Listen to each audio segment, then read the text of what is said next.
Good morning, everyone. I beat the noon. Haha.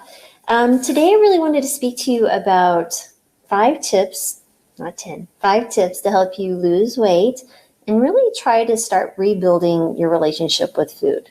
Now, the reason that I find this topic really fascinating is that I found it very helpful for patients.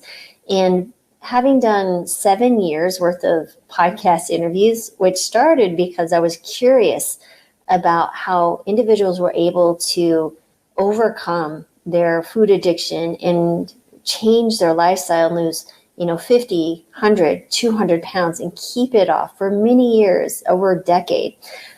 I've learned a few things, and it's just, again, the curiosity just keeps pulling me into this mindfulness arena. But I wanted to share with you 1 or 5 of these points. Let me pull up my notes here again.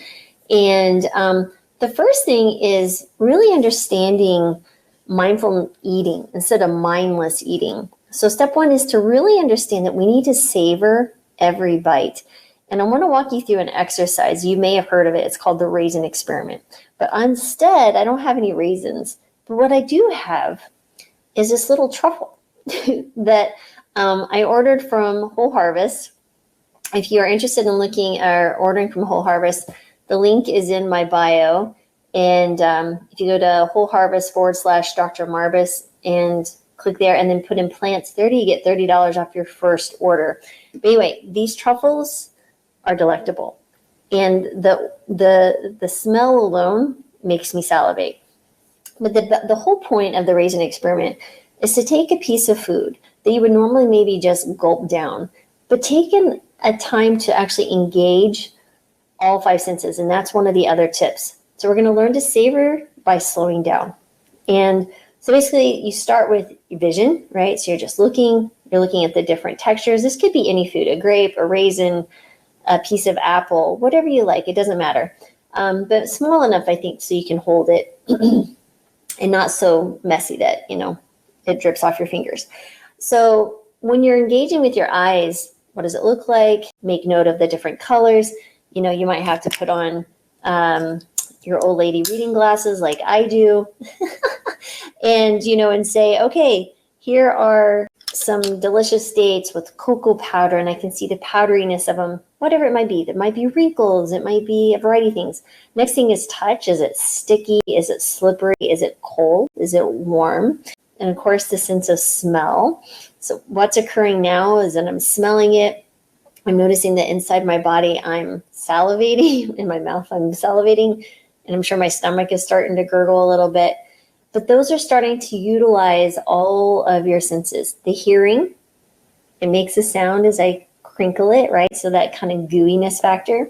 So that is this first step, is understand we're just being mindful in this moment of eating. It doesn't mean you have to do this with every bite, but it's a really good practice to at least do once a day with some portion of your food where you need to slow down and enjoy it. Now, another piece of this that I like to would be enhancing at this moment is to be grateful for food. So that would be step 3. Hold on one sec here. I'm talking to her. The gratefulness, is practicing gratitude for the food where it came from. So I know that this food came from Whole Harvest, that the founder one of the co-founders that I've interviewed, his partner had a heart attack, actually had 2 heart attacks, which led him to create the business of Whole Harvest, to provide meal delivery service of fresh, delicious food to people who also want to invest in their health, but don't have the time necessarily to cook. And so I know this food traveled to me because of someone suffering. I know that there was, and I've run a business, I've sold businesses. I know how hard it is to build a business. So there's an intense gratitude in just this little food. But if you can do that with anything, right? So if you like LaCroix, I like to drink LaCroix. Or if you go to the grocery store and you buy their food, just think about the journey of the food and all the different people that were involved in bringing that food to you in that moment. From the moment the seed is planted, to the land, to it's picked, that it's harvested, that it's processed, whatever that looks like, and then traveling to you. Or maybe it's you growing your own food. What is the work involved with hauling the soil, prepping the bed, planting the seed, caring for it, then pulling it, making it part of another delicious meal. So this whole conversation started with just a little wedge of a chocolate truffle. And so the other piece of that is it's really hard to stay focused on something if you're distracted, right? So we do these death scrolls through social media. Not that I want you to skip mine. I'm just kidding. If you need to, I would rather you eat mindfully than watch me talk. But really just focusing in and removing the distractions. And that includes reading, watching TV, the computer, just sitting back. Maybe it's being outside and just enjoying listening to nature and then reflecting on your food. Another thing that you can do to slow down is eat with the opposite hand. Put down your utensil between bites. I find that super helpful because I am not ambidextrous. Anyway, this thing is really delicious smelling. Anyway, so I basically I'm going to savor this bite in a minute. I'm limiting my distractions. I'm going to engage all 5 senses, and I'm practicing gratitude. Now, the next piece comes together with chewing slowly and thoroughly. Because when you do that, you allow a few things to happen, especially if you're eating nitrate-rich greens. We're going to start that process of the nitric oxide reaching your wonderful arteries, the endothelial cells that will relax those arteries and decrease blood pressure and all the wonderful things that come with that. So if you take your first bite, what you want to do, I'm sorry guys, I'm not sharing with you. I would if I could. Chew slowly. My taste sense is being utilized. It has a rich, dark, delicious, chocolatey flavor. It kind of melts on your tongue. I can feel my tongue brushing against my teeth, trying to savor it even more. I'm trying to talk and also savor and chew thoroughly. What I would do is try not to swallow till I liquefy this food. Seriously. Because when you do that, it really brings home the mindfulness of just the act of chewing, thinking about the food, and then you're swallowing it. And then you almost feel it going down into the esophagus, and then it's going into the body.